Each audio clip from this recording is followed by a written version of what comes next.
ताव आणि पावसाची धाव जवळ आहे. पण माथावरच्या गुणाची काहिली मनाला जशी अस्वस्थ करते तशी महाराष्ट्राची शेतीची आणि शेतकऱ्यांची अवस्था सुद्धा प्रत्येक संवेदनशील मनाला अस्वस्थ करते. या साऱ्यांच्या माथ्यावर सुखाचं छत्र ठेवावं, शेत्यांनी शेतकऱ्यांच्या हिताचं राज्य यावं, यासाठी खरं तर आयोजित केलेला आजचा हा शेतकरी मेळावा. नेत्याचा एक पाय जनमानसात असावा लागतो आणि दुसरा पाय त्या जनमानसांच्या प्रगतीच्या दिशेनं उचललेला असावा लागतो. नेत्याचे दोन्ही पाय जनमानसात चांगले तर जनसामान्यांची प्रगती होत नाही आणि नेत्याचे दोन्ही पाय प्रगतीच्या दिशेनं झेपावलेले असले तर नेत्याचा जनसमूहाशी संपर्क उरत नाही. ज्या नेत्याचा एक पाय जनसमूहात होता आणि दुसरा पाय त्या जनसमूहाच्या प्रगतीच्या दिशेनं झेपावलेला होता, असा नेता म्हणून तात्यासाहेब आरो पाटील यांची या भागाला ओळख आहे. खरं तर 35 वर्षापूर्वी पाचोरा तालुक्यातलं अंतुर्ली हे गाव तसं इतर सर्वसामान्य खेड्यांसारखं, पण तात्यासाहेब आरो पाटील नावाचा एक हुंडा करून उभा राहिला.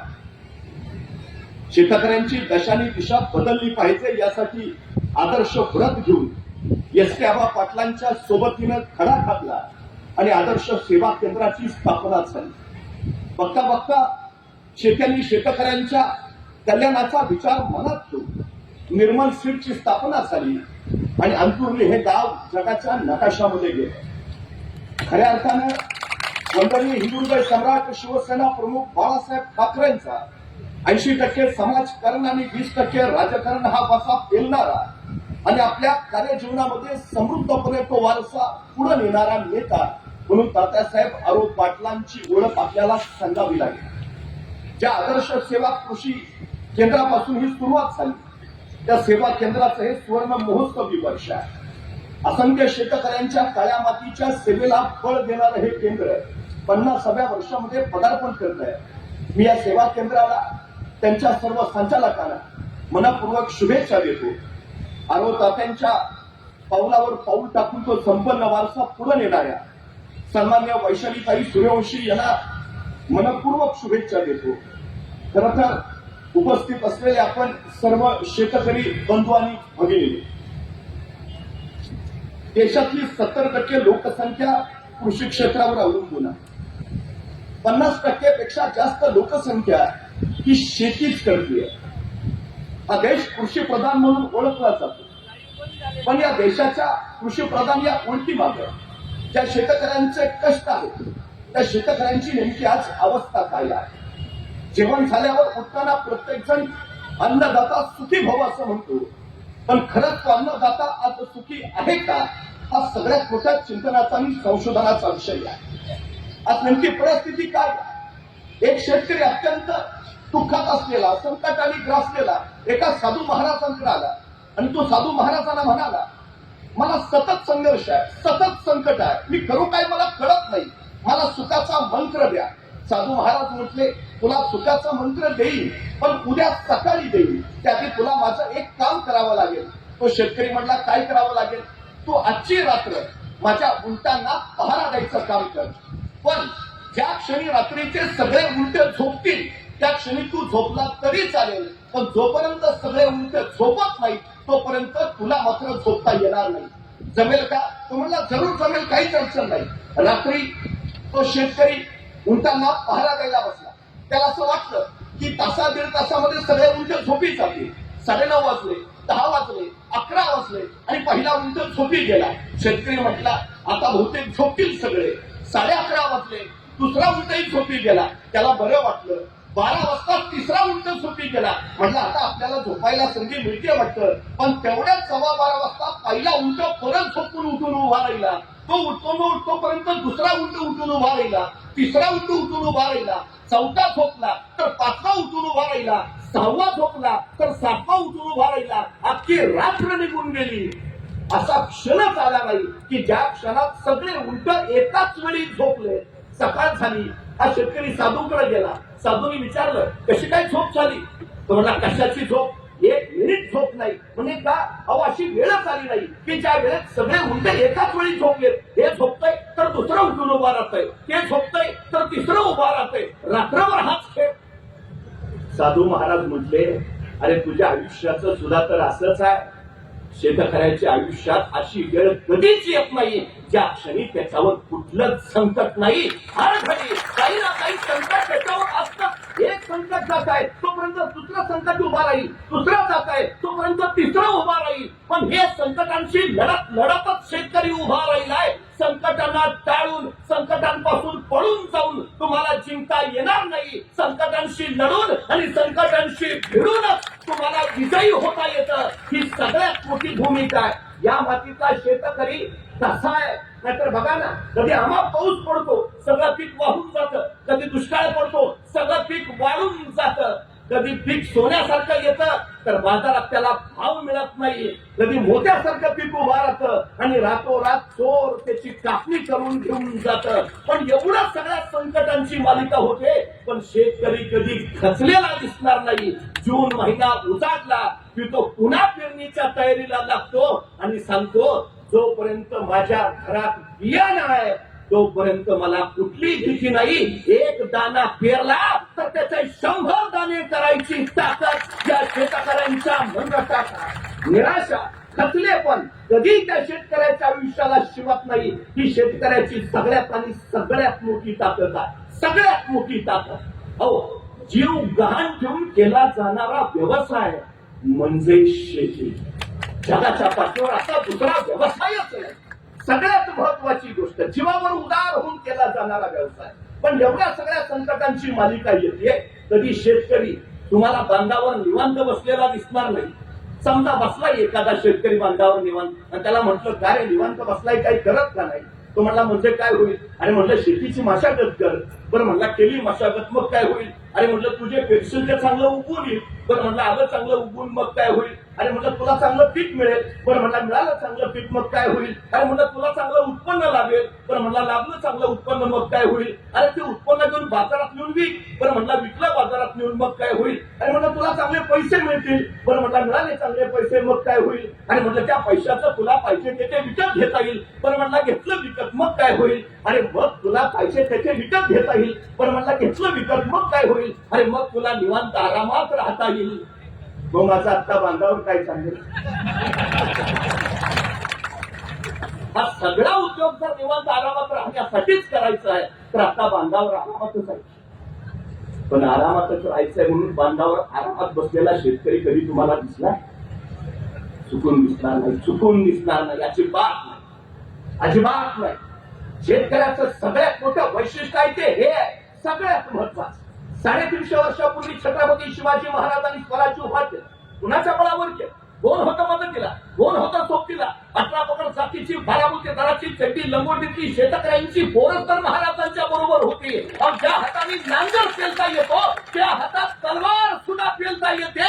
350 वर्षापूर्वी महाराजांनी निर्माण केलेलं राज्य हे शेतकऱ्यांच्या मनगटावर उभा केलेलं राज्य आहे. शेतकरी काय करू शकतो हे छत्रपती शिवाजी महाराजांनी दाखवलं. राज्य उभा करू अनेक सल्तनती उलट्या पालट्या करायचं काम या शेतकऱ्यांनी केलंय. हे पहिलं आपण लक्षात घेतलं पाहिजे. शेतकऱ्यांच्या मनगटात ती ताकद आहे, ती ताकद. लढणारा नव्हे, लढणारा शेतकरी ही शेतकऱ्यांची सगळ्यात आणि सगळ्यात मोठी ओळख आहे. आरोग्यात 20 वर्षापूर्वी या लढणाऱ्या शेतकऱ्यांच्या मनगटामध्ये बळ झालं. सगळ्यात महत्वाची गोष्ट आहे ती, शेतीसाठी गरजेचं काय, शेतीसाठी आवश्यक असतं तरी काय.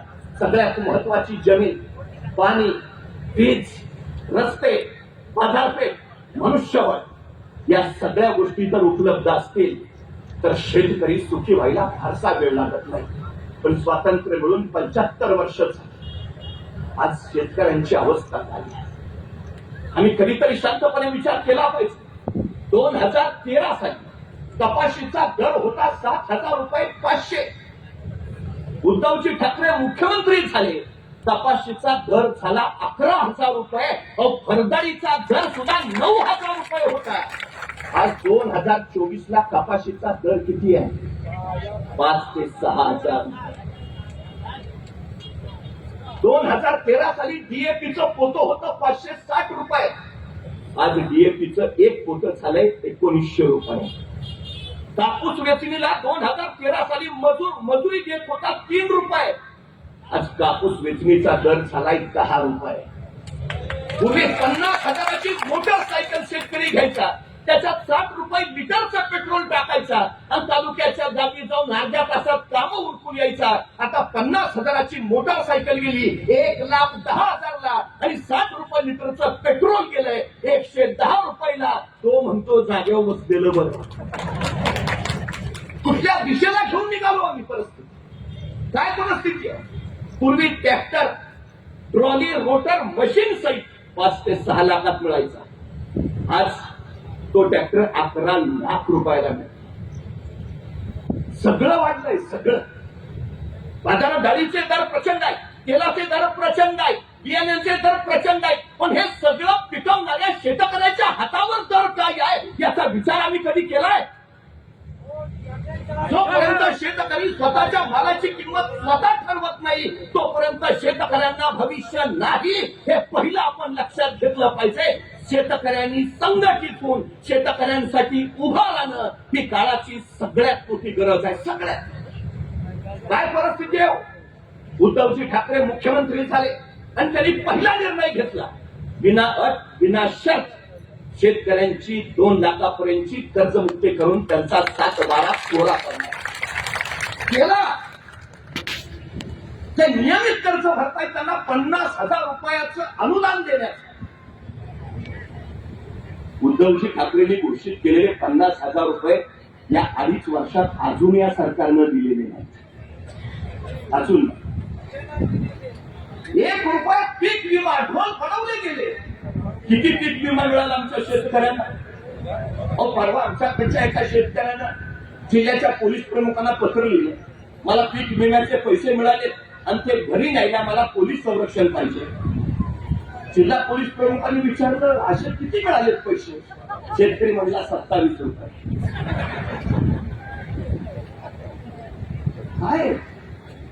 काय परिस्थिती करून ठेवतोय आम्ही शेतकऱ्याची?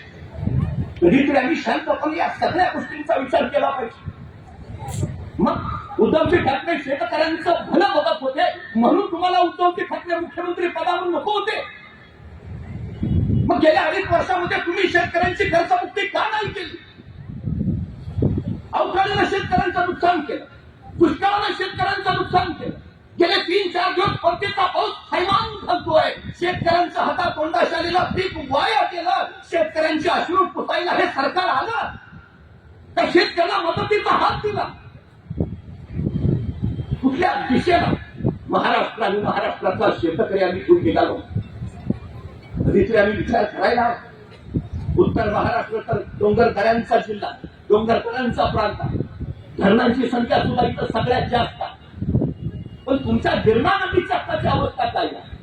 वाळू सम्राट पोचले तुम्ही. गिरणा नदीतनं सगळी वाळू उपसली, तुमच्या पातळी करायला गेली. त्यांना त्याच्या पिकाला सिंचन करावं तरी कसं आणि कुठून करावं हा सगळ्यात महत्वाचा प्रश्न. धरणातून शेतकरी गट स्थापन करून उपसा सिंचन योजना करून तुम्हाला प्रत्येक शेतकऱ्यापर्यंत पाणी पोहोचवता आलं असतं. पण दुर्दैवानं सिंचन व्यवस्था झालेली नाही. शेतकरी स्वतःच्या पिकाला पाणी देऊ शकत नाही. शेतकऱ्याच्या तोंडचं पाणी पडाला पण तुम्हाला त्याची दया येत नाही. ही सगळ्यात मोठी अडचण. काय अवस्था आहे विजेची? महाराष्ट्रात विजेचा दर जेवढा त्याच्या अर्धा गुजरातमध्ये आहे. शेतकऱ्यांचं भलं करायचं ना. 3 गोष्टी फक्त गरजेच्या: पाणी, वीज आणि रस्ते. तुमच्या पाचोळा फळगावमध्ये शेताच्या मांडापर्यंत जाणारे रस्ते झालेत का?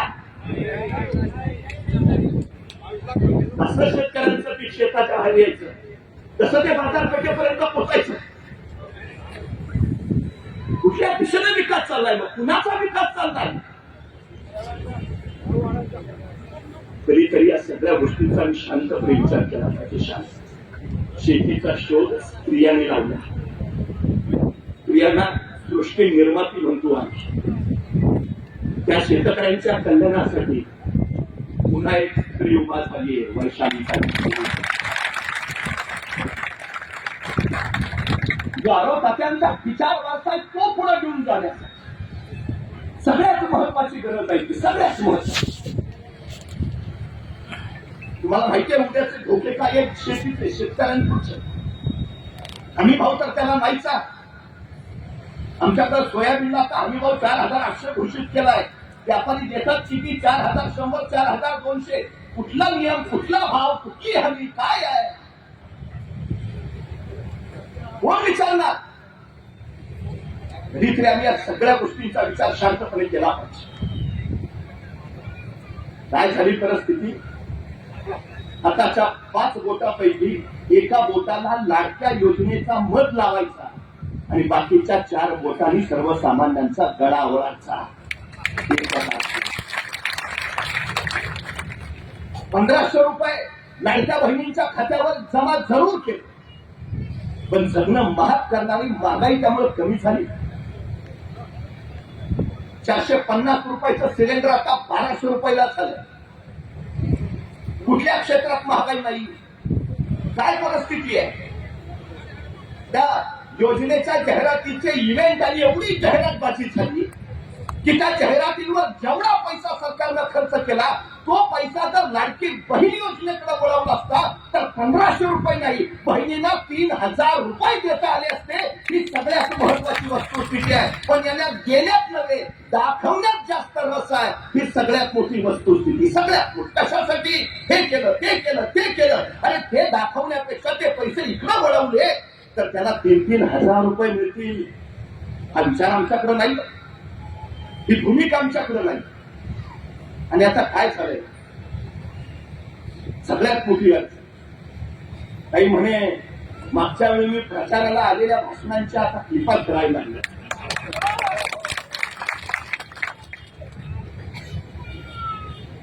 मी यायच्या आधीच माझी भाषणं चालू. नाही, अडचण काहीच नाही. मी प्रचाराला जरूर आलो. तात्यासाहेब आरो पाटलांच्या विचारांचा वारसा पुढे घेऊन जाणाऱ्यांच्या प्रचाराला आलो. हो, मी प्रचाराला आलो होतो. उद्धवजी ठाकरेंच्या शिलेदाराच्या प्रचाराला मी आलो होतो. पण तुम्ही निष्ठेची वाट बदलली.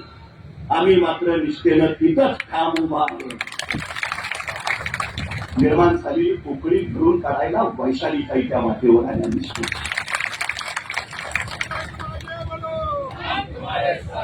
का सगळं केलं होतं? उद्धवजी ठाकरे शेतकऱ्यांचं भलं बघत होते, हे नको होतं तुम्हाला? उद्धवजी ठाकरे मुख्यमंत्री होते. महाराष्ट्रातले किती उद्योग गुजरातला गेले? त्या उद्धवजी ठाकरे असताना आपल्याला उद्योग गुजरातला नेता येणार नाही म्हणून उद्धवजी ठाकरे मुख्यमंत्री पदावर नको म्हणून तुम्ही उद्धवजी ठाकरेंना मुख्यमंत्री पदावरून खाली उतरवलं. रोज एक उद्योग गुजरातला निघालाय, रोज एक. वेदांता फॉक्सकॉन केला, वर्ल्ड पेट्रोल पार्क केला, IFC सेंटर केलं, टाटा एअरवेजचा प्रकल्प केला, पुण्याच्या IT कंपन्या निघाल्या, चाकणमधल्या कंपन्या निघाल्या, नागपूरच्या कंपन्या निघाल्या, उत्तर महाराष्ट्रातल्या निघाल्या, सगळं गुजरातला. आता तापी गोदावरीचं 56 TMC पाणी सुद्धा गुजरातला देणार आहेत म्हणे. ते करायचं होतं म्हणून तुम्हाला उद्धवची नको.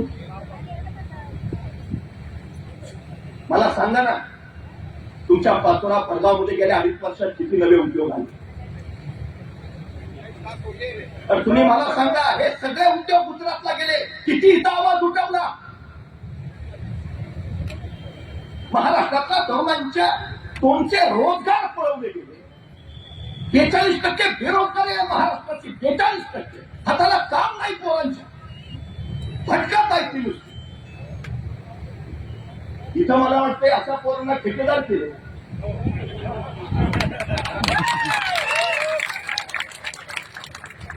आता व्याजाचे पैसे भरून बर्बाद झाले. हा विकास आहे? तुम्ही सरकार कोणासाठी चालवता? तुम्ही महाराष्ट्र सरकार चालवताय का गुजरातसाठी सरकार चालवताय? हा सर्वसामान्य माणसाला पडलेला सगळ्यात महत्वाचा प्रश्न. काय चाललंय? मोठे प्रकल्प किती आले? किती रोजगार मिळाले? किती पोरांच्या हाताला काम मिळालं? कुठल्या दिशेला? शिक्षणाची परंपरा काय होती? पहिलीमध्ये प्रवेश घेणाऱ्या मुलींची संख्या काय होती? 1,03,00,000. त्यापैकी 12वीत किती मुली पोचल्या? फक्त 20,00,000.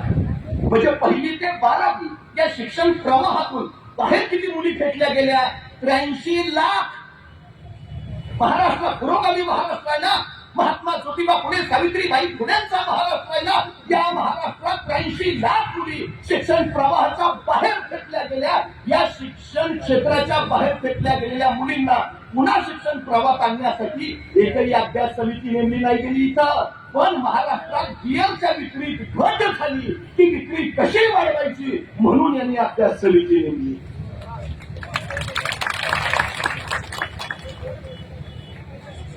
कुठल्या पद्धतीचं राज्य? अहो या 83,00,000 मुली तर उत्तम शिकल्या असत्या तर स्वतःच कमावत्या झाल्या असत्या, आयुष्य घडवलं असतं त्यांनी स्वतःच. भुकेल्या माणसाला अन्न देणं ही सेवा झाली, पण भुकेल्या माणसाच्या हातांना काम देऊन त्याला स्वतःच अन्न कमवण्यासाठी सक्षम करणं हे परिवर्तन झालं. सेवा करण्यासाठी सामाजिक संस्था आहे, सरकार परिवर्तनासाठी असतं. सरकारनं परिवर्तन केलं पाहिजे. आम्ही अनेक लोकांची गरिबी दूर केली, पण 80% लोकांना तुम्ही रेशनचं धान्य मोफत का देता? गरिबी दूर झाली तर दिवाळी आली की त्यांचे काही पॅकेज आनंदाचा सीता का? परिस्थिती चांगली आहे ना इथल्या लोकांची, मग हे कशासाठी? आणि कधीतरी या सगळ्या गोष्टींचा शांतपणे विचार केला पाहिजे. उद्याच्या काळात शेतकऱ्याच्या मालाला हमी भाव देणं असू द्या, शेतकऱ्याला पूर्ण 24 तास वीज देणं असू द्या, शेतकऱ्याच्या बांधावर खळाळतं पाणी मिळणं असू द्या, हे सगळ्यात गरजेचं आहे. आज परिस्थिती आम्हाला ती निर्माण केली पाहिजे. 350 वर्षापूर्वी प्रचंड दुष्काळ पडला होता, प्रचंड संकट होती. महाराजांच्या काळात दुष्काळ इतका प्रचंड की भुकेपोटी माणसाची नजर मेल्या जनावराच्या प्रतावर जाऊ लागली आणि जगण्यासाठी बापाची नजर पोराच्या मांसावर पडू लागली. पण इतकी भयान अवस्था असून सुद्धा छत्रपती शिवाजी महाराजांच्या काळात महाराष्ट्रातल्या एकाही शेतकऱ्याने आत्महत्या केली नाही. हे शिवशाहीचं यश आम्हाला मानावंच लागलं. महाराजांनी मातीत नाही, महाराजांनी मातीसाठी मरणारी माणसं तयार केली. हे सगळ्यात मोठं वैशिष्ट्य आहे. महाराजांच्या काळात एकही आत्महत्या नाही. आज गेल्या 3 महिन्यात 517 शेतकऱ्यांनी आत्महत्या केल्यात महाराष्ट्रात. म्हणजे रोज सरासरी 5 ते 6 शेतकरी आत्महत्या करतायत रोज. किसान सन्मान निधी देऊन शेतकऱ्यांच्या आत्महत्या थांबल्या. कुठल्याच शेतकऱ्यांना निधी मागितला नव्हता. त्याचं म्हणणं फक्त एवढंच होतं की माझ्या पिकाला हमी भाव द्या, माझ्या कष्टाचा फक्त मला दाम द्या, बस माझ्या मनगटाच्या जोरावर माझं मी कमावेन, गरज नाही. पण आज परिस्थिती ती राहिली नाही. ही सगळ्यात आणि सगळ्यात मोठी अडचण आहे. आम्हाला शेतकऱ्यांच्या त्या विकासाच्या दृष्टीनं प्रयत्न करणं अत्यंत गरजेचं आहे. या दृष्टीनं पुढे जाणं अत्यंत महत्वाचं. महाराष्ट्रामध्ये गेल्या वर्षभरात ताईसाहेब 47,000 महिला अत्याचाराचे गुन्हे नोंदवले गेले. 47,000 फक्त एका वर्षात. कधी बदलापूर घडतं, कधी नागपूर प्रकरण घडतं, कधी कोल्हापूर घडतं, कधी नवी मुंबई घडतं, कधी पुण्याच्या बोपदेव घाटाचं प्रकरण घडतं. हा छत्रपती शिवाजी महाराजांचा महाराष्ट्र.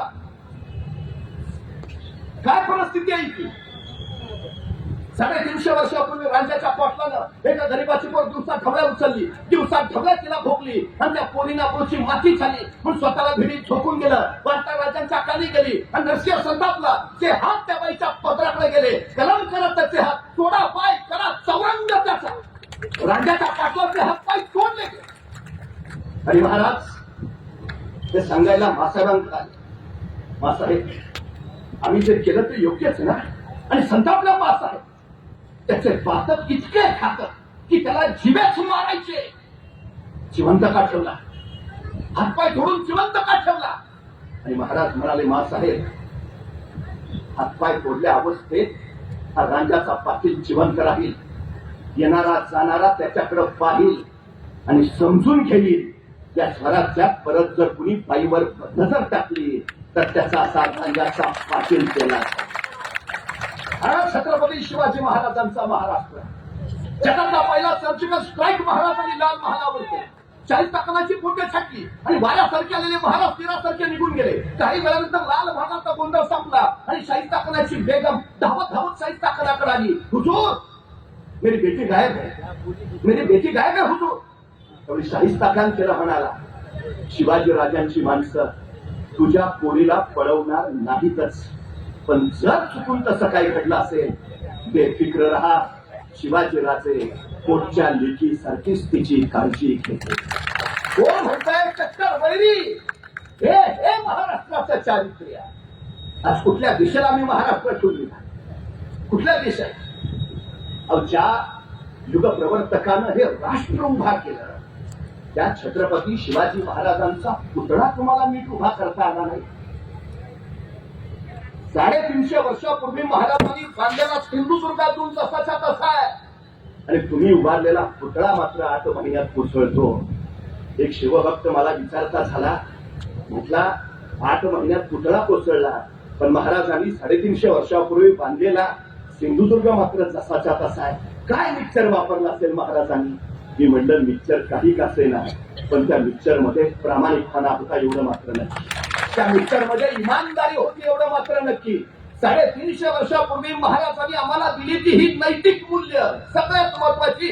पुतळ्या वाऱ्याने नव्हे भ्रष्टाचारानं पोखरलेल्या व्यवस्थेनं कोसळला ही सगळ्यात महत्वाची वस्तुस्थिती आहे. टक्केवारी आणि कमिशनखोरी यांनी राज्य दिवाळखोरीच्या उंबरठ्यावर येऊन चोपलंय. ही वस्तुस्थिती आपण बघायला हवी. तुम्हाला माहिती आहे 2023 ला या महाराष्ट्रावर कर्ज होतं 7 लाख कोटी. अजून 24 संपायचं. या वर्षात 83,000 कोटी कर्ज काढलं. 56,000 कोटी नुसतं व्याज भरतो आपण. म्हणजे हे सरकार गेलं तर महाराष्ट्रावर एकूण कर्ज होतं 8.25 लाख कोटी. म्हणजे महाराष्ट्रातल्या प्रत्येक माणसाच्या डोक्यावर त्यांनी 62,941 रुपये कर्ज करून ठेवलंय. कुणी सांगायची गरज नाही आपल्या डोक्यावर खर्च नाही गेलंय. म्हणजे कर्जबाजारी तरुणाई कुठं जाईल? नोकरीला, रोजगाराला, गुजरातला काय करेल ती? निसर्गाच्या तडाख्यानं शेतीत नीट पिकत नाही. पिकलं तर तुम्ही भाव देत नाही. तो बाजूनी शेतकऱ्याला कोंडीत पकडायचा डाव तुम्ही आखता. 75 वर्षात शेतीवर कुठल्याही प्रकारचा टॅक्स नव्हता. आता शेतीसाठी लागणाऱ्या प्रत्येक गोष्टीवर 18% टॅक्स आहे. 18%. म्हणजे एकीकडनं 6,000 रुपये शेतकऱ्याला द्यायचे. एका शेतकऱ्याला वर्षाला 1 लाखाचं तरी खतं लागतात ना. मग त्याच्यावर 18% जीएसटी म्हणजे 18,000 रुपये तो करानं सरकारला देतो आणि त्या 18 मधले 6,000 परत शेतकऱ्याला, 12,000 सरकारच्या खिशात देतो. दिये 6,000. काय प्रकार चालला? या शेतकऱ्याच्या भविष्यासाठी आम्हाला पुन्हा एकदा उभा राहावं लागेल. संघटित होऊन उभा राहावं लागेल. ही सगळ्यात आणि सगळ्यात महत्वाची गोष्ट आहे. हा महाराष्ट्र घडवण्यासाठी, महाराष्ट्राचं महाराष्ट्रपण अखंड आणि अभेद्य राखण्यासाठी आता शेतकऱ्यांना पुन्हा सज्ज व्हावं लागेल. ही सगळ्यात आणि सगळ्यात महत्वाची गरज आहे. सगळ्यात महत्वाची. रस्ते, वीज, पाणी, बाजारपेठ, हमी भाव या गोष्टी देणं ही सगळ्यात महत्वाची शेतकऱ्यांची गरज आहे. आज शेतकऱ्यांना त्या गोष्टी पोहोचवणं ही सगळ्यात मोठी जबाबदारी आहे. त्यामुळे खऱ्या अर्थानं पाचोरा फडगावच्या इथल्या शेतकऱ्यांच्या विकासासाठी आदरणीय तात्यासाहेब आरोह पाटील यांनी जे स्वप्न पाहिलं, यांनी जी या तालुक्याला दिशा दाखवली, त्या वाटेनं पुढे जाण्यासाठी आज वैशालीताई उपाय. मला प्रश्न एवढाच पडतो, एकीकडं लाडकी बहीण योजना चालू करायची आणि दुसरीकडं लाडक्या बहिणीच्याच विरोधात उभा राहायची. म्हणजे नेमकी कुठली नैतिकता आहे? तो सगळ्यात महत्वाचा प्रश्न आहे. कुणी काही का करेना, आपण मात्र आपल्या बहिणीच्या मागे ठामपणे उभा राहणार. ती आपली सगळ्यात आणि सगळ्यात महत्वाची काळाची गरज आहे. इथल्या शेतकऱ्यांच्या पिकाला भाव देणं असू द्या, स्वामीनाथन आयोगाच्या शिफारसी लागू करणं असू द्या, त्यांच्या मूलभूत आणि पायाभूत गरजा पूर्ण करणं असू द्या, त्याच्या पलीकडे जाऊन शेतकऱ्यांच्या जगण्याला खऱ्या अर्थानं अर्थ देणं असू द्या, तरुणांना रोजगार असू द्या, महिलांची सुरक्षा असू द्या, तालुक्याचा शिक्षणाचा, आरोग्याचा, सिंचनाचा, इथल्या नगरपालिकांच्या विकासाचा, हा विकासाचा कुठलाही प्रश्न असू द्या, यासाठी सगळ्यांनी संघटित होऊन एकत्र येऊन पुन्हा एकदा उभा राहणं ही आपली सगळ्यात महत्वाची काळाची गरज आहे. मला खात्री आहे की या आरोप पाटलांनी दिलेल्या विचारानुसार आपण पुढे जात राहूया, पुढे वाटचाल करत राहूया आणि निश्चितपणे उद्याचा आपला महाराष्ट्र आदरणीय उद्धवजी ठाकरेंच्या नेतृत्वाखाली शेतकऱ्यांच्या हिताचा सुजलाम आणि सुफलाम बनवूया, ही सगळ्यात महत्वाची गरज आहे. मी जाता जाता नेहमी एक गोष्ट सांगतो, कदाचित यापूर्वी सुद्धा ती सांगितली असेल, ज्यांच्यासाठी सांगितली असेल त्यांच्याकडून आम्हाला त्या अपेक्षा होत्या, पण दुर्दैवानं सध्याचं जे काही युग झालंय ते फसवणूक, विश्वासघात, उन्माद, माज या सगळ्याला पार होत आलंय. नैतिकता, तत्व, मूल्य, विचार हे सगळं वाऱ्यावर उडून गेलंय. सत्ता आणि मत्ता एवढंच अंतिम ध्येय झालंय. राज्य व्यवस्थेच्या मुळाशी नैतिक मूल्यांचं अधिष्ठान असावं लागतं. हे नैतिक मूल्यांचं अधिष्ठान जर नसेल तर ती व्यवस्था न राहता तो जंगलचा कायदा होतो आणि तिथं नागरिक नव्हे तर गुलाम तयार होतात. ही सगळ्यात महत्वाची गोष्ट आहे. आमचा प्रवास त्या गुलामीच्या दिशेला चालू व्हायचा आणि तो प्रवास जर खंडित करायचा असेल तर आम्हाला परिवर्तन करावंच लागेल. ही सगळ्यात आणि सगळ्यात महत्वाची गरज आहे. खरं तर दुष्काळ एका ठिकाणी प्रचंड पडला होता. इतका भयान दुष्काळ पडला होता की माणसांना खायला काही मिळत नव्हतं. जनावरांना चारा तर दूरची गोष्ट होती, पण आपल्या मुख्या जनावरांवर प्रचंड प्रेम असणाऱ्या शेतकऱ्यांनी आपली गुरं दावणीलाच ठेवली होती. पण पोराबाळांचीच आता भुकेपुटी उपासमार व्हायला लागली. काय करावं कळेना.